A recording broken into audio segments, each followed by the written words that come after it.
Bismillahirrahmanirrahim. Assalamu alaikum. I hope you all are fine and staying safe and happy. So my dear students, as you know that I have given you a complete introduction of chapter number 3 from your history textbooks. So my dear students, आज हम first lecture का से start करेंगे जिसमें हमने Aryans के बारे में पढ़ना है जो कि एक civilization थी जो कि इंडिया में आई. कहाँ से आई, क्यों आई, क्या वजूहात थी, किस किस्म के ये लोग थे, हमने इसको डिटेल से पढ़ना है. So pause the video and quickly open your books. I hope everybody has opened the book. So now let's just quickly move forward towards the student learning outcomes. So in today's lesson, you will be able to trace the origins of the Aryans and explore why they came to India. So Aryans के origin को हम पढ़ेंगे और फिर हम ये देखेंगे कि ये इंडिया में दरअसल आए क्यों थे.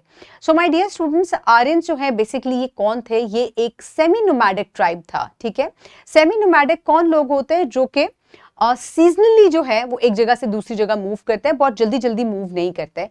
और ये कुछ फार्मिंग जो है टेक्निक्स उनको भी अपनाते हैं. कुछ अरसे के लिए फार्मिंग करते हैं, उसके बाद अपने जानवरों को लेते हैं and they move to another place जहां पे इनको फेवरेबल कंडीशंस मिलती हैं. तो ये इसी किस्म का एक जंगजू यानी कि वॉरियर टाइप जो है ट्राइब था.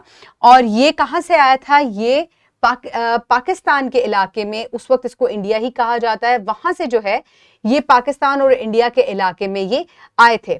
कुछ लोग कहते हैं कि ये अफगानिस्तान के इलाके से आए थे, कुछ कहते हैं कि ये सेंट्रल एशिया के इलाके से आए थे. सो इसके अंदर कुछ जो है वो एम्बिग्विटी पाई जाती है, लेकिन इनके जो कल्चर्स हैं वो बहुत ही ज्यादा एडवांस थे. किस किस्म से, किस वजह से एडवांस थे?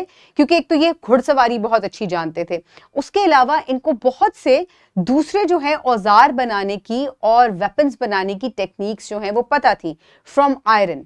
ओके माय डियर स्टूडेंट्स, उसके बाद अगर हम बात करें तो इनके बारे में क्या कहा जाता है? Central Asian hypothesis. कुछ लोग कहते हैं कि ये सेंट्रल एशिया से आए थे, कुछ कहते हैं कि ये ईस्टर्न यूरोप या तिब्बत के इलाके से जो है वो पाकिस्तान या इंडिया के इलाके में दाखिल हुए थे. स्टिल इनके बारे में कहा जाता है कि इनकी कुछ एम्बिग्विटी है कि ये आए किधर से थे.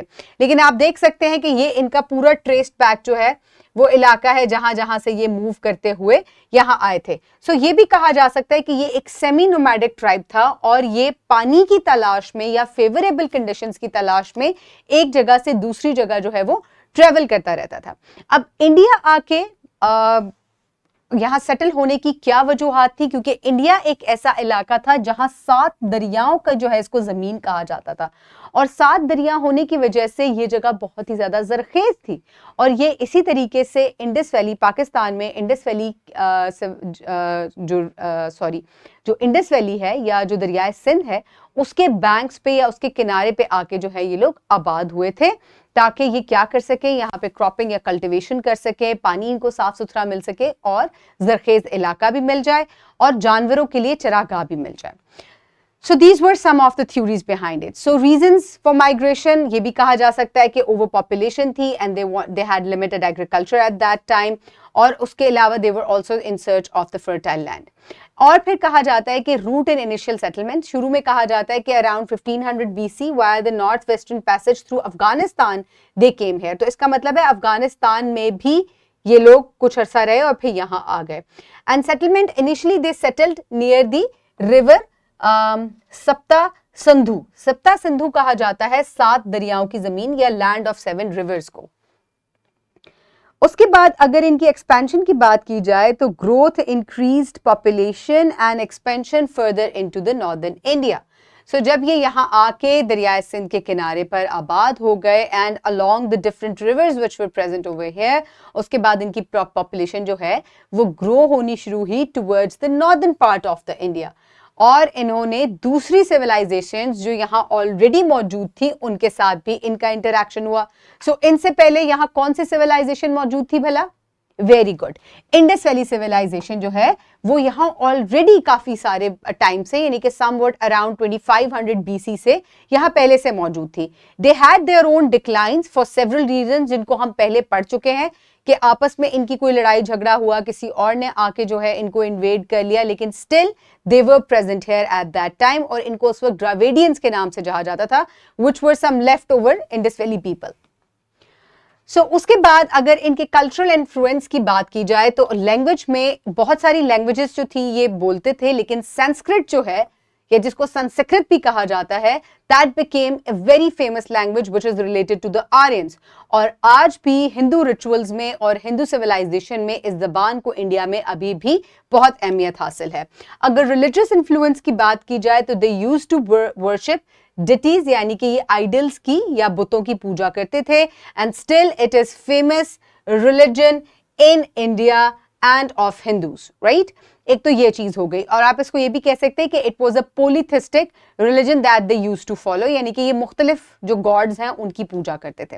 Then there was cultural legacy, lasting impact on language, religion and also society.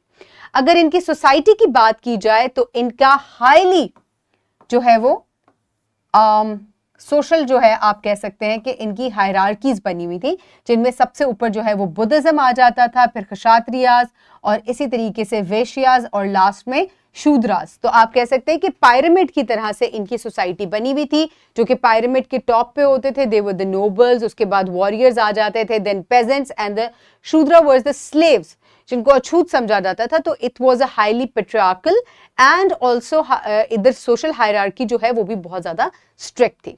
So my dear students, this is about the Aryans, जो कि एक सिविलाइजेशन थी जो कि सेंट्रल, कुछ लोग कहते हैं कि सेंट्रल एशिया से आई, कुछ लोग कहते हैं कि ये अफगानिस्तान के रास्ते से होती हुई जो है वो पाकिस्तान और इंडिया के इलाके में आई, and then from Pakistan they expanded towards the northern India.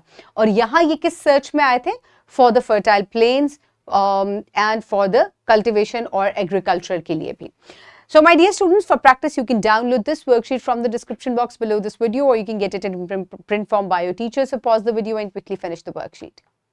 I hope everybody has finished the worksheet. My dear students, for your homework, you will create a short list of 3 ways the Aryans influenced the Indian culture, language or society. For each point, explain briefly why you think it was significant. So this will be your homework. I hope you have enjoyed today's lesson. Stay safe. Thank you so much and Allah Hafiz.